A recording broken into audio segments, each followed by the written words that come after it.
আমাদের একটা দোকান ছিল, আব্বা ছোটখাটো একটা দোকান করতেন। তো একদিন তো পুলিশ এসে ইচ্ছা মতো পিটাইলো আমার। আপনাকে? হ্যাঁ। কেন?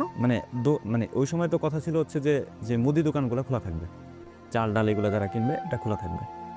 কিন্তু যখন ওনারা আসলো, গ্রাম তো মানে মানুষ এমনি আতঙ্কে থাকে পুলিশ আসলে। হুম তা আব্বা দৌড়ে চলে গেছে। হুম। সে তো মনে করছে যে হয়তো কিছু একটা হবে। দৌড়ে তো নিয়ে যাবে। হ্যাঁ। চলে যাওয়ার পর আমার কাছে মনে হয়েছে যে কেন, সমস্যা কি, কথা বলি। তা আমি বললাম যে বের হয়ে এসে আমি ওনারে বললাম, মানে বলতে গেছি আমি, এর মধ্যে উনি আমার বাড়িতে দেয় আর কি। তো আমার চাচাও ছিল, উনি যেহেতু পুলিশের রিটায়ার্ড পার্সন ছিল, ওনারও বাড়ি দিছে। ওহো। তো উনি বলছে যে আমি তো পুলিশের লোক, বলতেছে আপনি তো অন ডিউটি না। তো যাই হোক, উনি পরিচয় দেওয়ার পর ওনারা আর কিছু বলেনি, কিন্তু আমাকে দিছে বাড়ি দেওয়ার পরে আমি পরবর্তীতে আর কিছু বলিনি। তো যে সার্কেল অফিসার ছিল তো ওনাদের সাথে যে গেছিল, ওনারে আমি বললাম যে স্যার কথা বলতে চাই। উনি তখন ইশারা দিল যে আসতে দেন ছেলেটারে। গেলাম, বললাম যে স্যার এইটা তো আমরা যতটুকু জানি যে মানে এই দোকানগুলো খোলা থাকবে। পরে বললো যে না, বন্ধ করে দেন। পরে বন্ধ করে দিয়েছে আর কি। যাই হোক, এরপরে দোকান তো পরে বন্ধ হয়ে গেছে একবারই টোটালি। মানে ব্যবসার অবস্থা একদম 12টা। ওই করোনার পর থেকে ওটা টোটালি বন্ধ আর কি, ওটা আর হয়নি। এরপরে আস্তে আস্তে আমরা শুরু করি এই ইয়াটা, মানে গরুর খামারটা বড় করা আর কি। একটা দুইটা গরু মানে আমরা করতে থাকি, বাড়াইতে থাকি। সমস্যা দেখা যায় হচ্ছে ঘাসের সংকটটা আর কি। হুম। ঘাস ছাড়া তো গরু পালা যায় না। তো আমরা জমি তখন আমাদের যেহেতু ছিল না, চাচাদের ছিল, তাদের কাছেও বললাম যে আমাদের একটু জমি দেন ঘাস চাষের জন্য। তারা নানান অজুহাতে বললো যে ঘাস চাষ করার জন্য জমি দেওয়া যাবে না। জমি নষ্ট হয়ে যাবে, এটা হবে ওইটা হবে। তো যাই হোক, এরপরে আমরা অন্য লোকদের থেকে জমি লিজ নিই আর কি। বিশেষ করে লিজ নেওয়ার পরে আস্তে আস্তে খামারটা আমরা বড় করি, এবং বড় করতে করতে একটা পর্যায়ে সেখানে 16-17টা গরু যখন হয়, তখন মূলত 16-17 না, যখন 8টা গরু ছিল, তখন ম্যাস্টাইটিসের আর একটা সমস্যা দেখা দিল। একটা গরু একটা বাট নষ্ট হয়ে গেল আর কি। হুম। নষ্ট হওয়ার পরে ওই যে জিনিসটা মানে বাটটা কানা হয়ে গেছে আর কি, কানা বলি আমরা, দুধ আসে না আর কি। অ্যাট দ্য সেম টাইম ওই সময় আমার সাথে প্রায় আরও 8-10 জন খামার শুরু করলেন আমাদের এখানে। তো এখন আলহামদুলিল্লাহ আমরা আছি, আর একটা খামার আছে, আর সবগুলো বন্ধ হয়ে গেছে আর কি। তো তখন যখন এই মানে বাটের সমস্যা আসে, উপজেলা থেকে ডাক্তার আসে। আমাদের উপজেলাটা হচ্ছে মুকশেদপুর, নগরকান্দার একেবারে শেষে, মুকশেদপুরের শুরুতে, মানে গোপালগঞ্জ শুরু আর ফরিদপুরের শেষ। আমরা ফরিদপুরের একেবারে শেষ গ্রাম। হুম। আসার পরে ওনারা চিকিৎসা দেওয়ার পরে 12,000 টাকার মতো বিল হয়েছিল আর কি। তখন আমি চিন্তা করছি যে এরকম যদি হয় তাহলে আমার এই খামার চালানো সম্ভব না, এটা আমার বন্ধ করে দিতে হবে।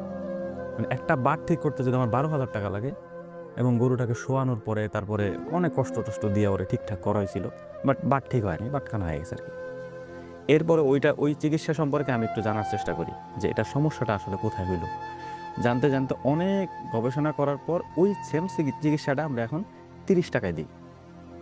এবং আমাদেরকে ফোন দিলে, আমি আপনার একটা বিষয় বলি, আমাদের ফোন বিসমিল্লাহ এগ্রোর যে মানে ফোন সিস্টেমটা আর কি আমরা অন রাখছি।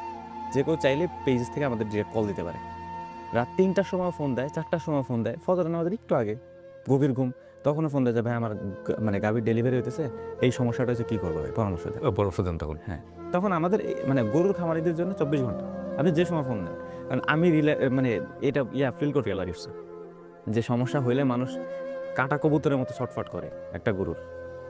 তো যাই হোক, এরপরে পরিমাণ যত্ন থাকে, হ্যাঁ, যারা পালন করে নাই তারা বুঝবে না। এই যে কোরবানির সময় যে বিক্রি করার সময় যে ধরে কান্নাকাটি করে, এটা আপনি অনুভব করতে পারবেন না। এটার সাথে টেনশন জড়িত, এটার সাথে কত কিছু। একটা বাচ্চা যেভাবে পালন করতে হয়, ঠিক একটা গরু একটা প্রাণীকে ওইভাবে পেলে পেলে বড় করে। একই জিনিস, রাইট।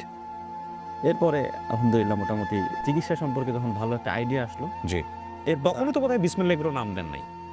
না বিসমিল্লাহ এগ্রো নামটা পরবর্তীতে আসছে, এটার একটা মানে আলাদা কাহিনী। ওকে। এটার কারণ হচ্ছে যে আমি যখন মানে কন্টেন্ট বানাই, বিশেষ করে হচ্ছে সাইফ স্টোরি নামের যে আমাদের ইউটিউব চ্যানেল, ওইখানে তখন মানুষ আমাকে মানে খুব হাই লেভেলে চিন্তা ভাবনা করে আর কি। আচ্ছা, যে কি জাতীয় কন্টেন্ট ছিল ওখানে? সেটা হচ্ছে আপনার ইসলামিক কন্টেন্ট আচ্ছা, এবং আন্তর্জাতিক বিষয় নিয়ে। ওকে।